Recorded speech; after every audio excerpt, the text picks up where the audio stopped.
ElkShape YouTube. Tim here, not Dan. We're going to talk about my archery journey and some of the things that have helped me become a better archer over the past few months. So come along, we're going to go to the range and talk about, what's helped a mediocre archer climb one step up that ladder. Dirty bow. It's a sign it's been used.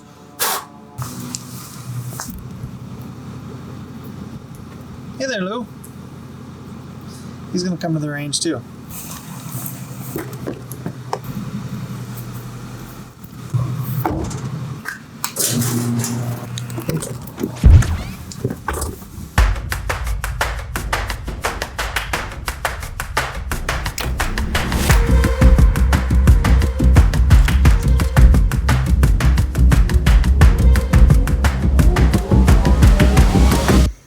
Glad to be on and in front of the camera. One thing you guys don't know, a little secret for you before I hop into story time, is it's a full-time job managing Dan.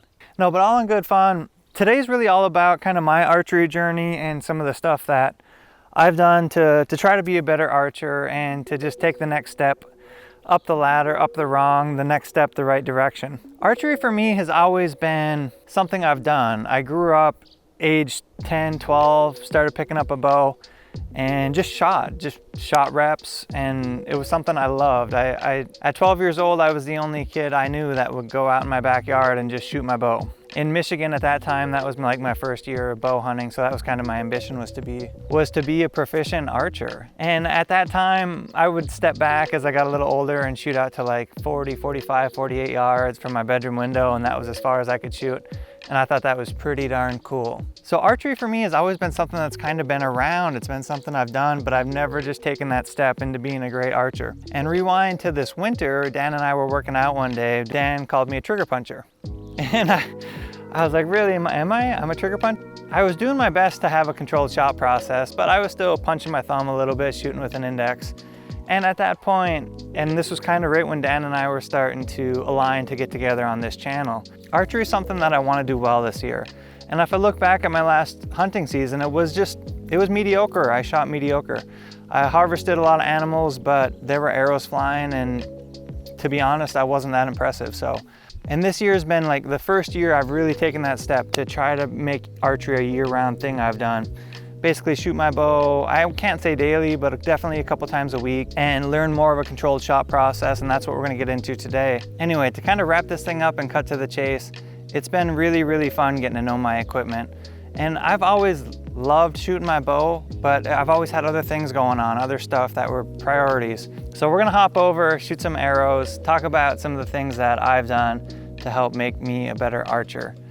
And when I say better archer, I'm not like the top of the top, not the bottom of the barrel, but I'm somewhere in the middle, and I'm just working to be better, get to know my equipment better and my shot process better.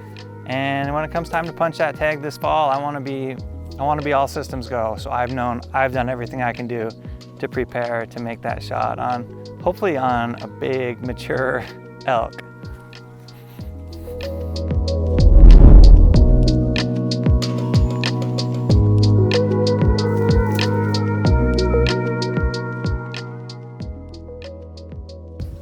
Let's talk about it. The very first thing that happened to me was I developed a little bit of a shoulder injury.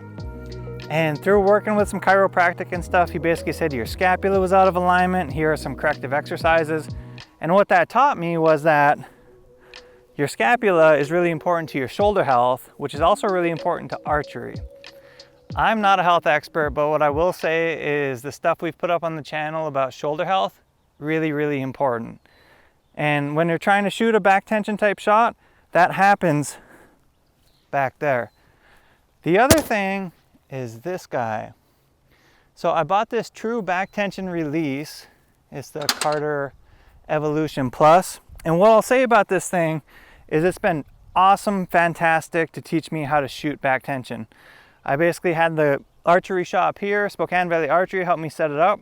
I probably shouldn't have done that on my own, and I'm glad I didn't. Now that it is set up, when I get my bow drawn, I let go of the safety and I just push and pull till it goes off. And I'm not gonna hunt with this release, but what I use it for is kind of like a baseline. It gives me that baseline that I can come back to, and especially when I'm shooting like at the range, My favorite thing to do is to rip 4, 5, 6 arrows with this thing just to teach me what my shot process should feel like, and then go to the thumb button after that. I go to the thumb button after that, my shot feels good, it's true back tension, and it's very, very awesome. The other thing I'll say, gear-wise, that's helped me out, this springtime, I was like, hey, Forrest, every time I hold my bow out, I'm like sagging down, and he's like, do you have target panic? I'm like, no. He's like, well, that's a form of target panic if you can't hold on target. And I'm like, no, I don't have that. Like, it's just my bow doesn't want to hold up. So what we did was we took less weight off the front. I think I have an ounce up front now and like 4 ounces in back. I didn't have back weight before and I had more weight up front. And now when I hold my bow, this thing just holds like a rock steady. I have never in my life had a bow that's held this well. So I would say that taking the time to dial in my weight on my stabilizers, that was huge. That was really huge. We're gonna rip a few shots here with this release so you can kind of see what's going on.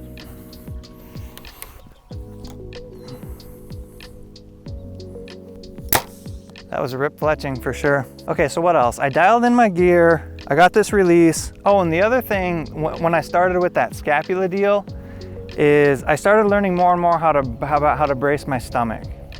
Especially, what it came from was overhead pressing. I never learned how to brace my stomach overhead pressing.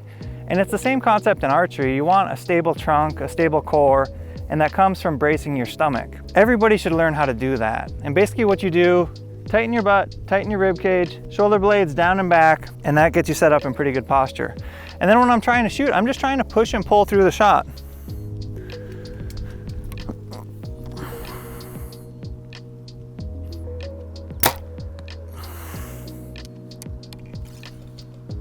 So one reason today I wanted to shoot downhill to kind of check my third axis. I'm curious, would you guys like to see a third axis video? We've been kicking that idea around.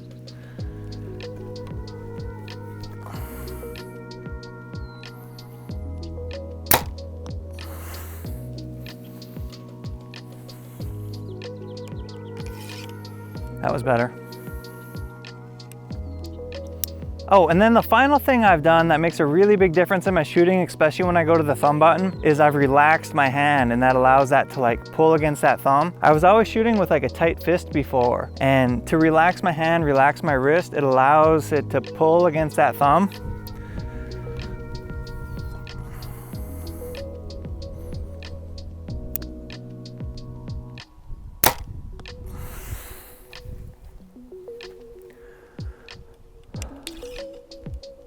The other thing I've done, would like to hear you guys' theory on this. These aren't my broadheads, but I'm shooting 150 grain 2-blade VPA broadheads. I basically, instead of putting weight up front like a brass or something like that, I decided to make that in my broadhead weight, which in theory pushes my FOC a little bit further forward. And what I really like is having that big solid chunk of steel for a broadhead. It gives me a lot of confidence that if I have to bust through bone or anything like that, that I don't have to worry about it falling apart. And in theory, having your FOC a little further forward, that would be good, right? Kind of curious to hear your take on that. Dan goofs with me that I'm using like a 1,000-year-old broadhead because it's just standard 2-blade triangle, but the way I thought about it was like, the one thing I really want is like penetration for elk. Yeah, to bust bones if needed. And when you talk about busting through something, it makes sense to have a triangle or 2 sides. Similar to like an axe splitting wood, you wouldn't want that third surface. So that's kind of my theory, but I would like kind of like some opinions if you got them. Do archers have opinions?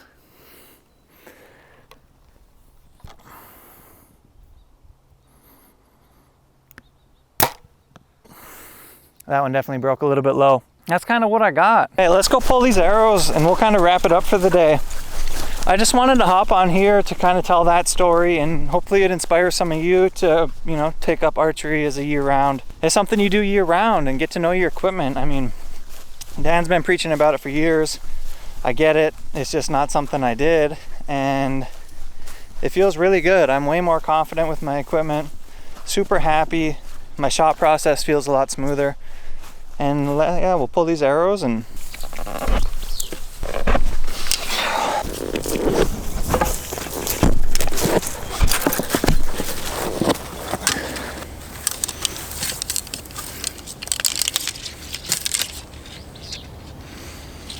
do us a favor, smash the subscribe button. We like having you guys around. If you enjoyed the video, give it a thumbs up. Let us know what you thought in the comments. Let us know what you think we should do for our next episode. I like hearing from you guys. Trust me, we listen. We'll make a video. Appreciate you guys. We'll catch you on the next one.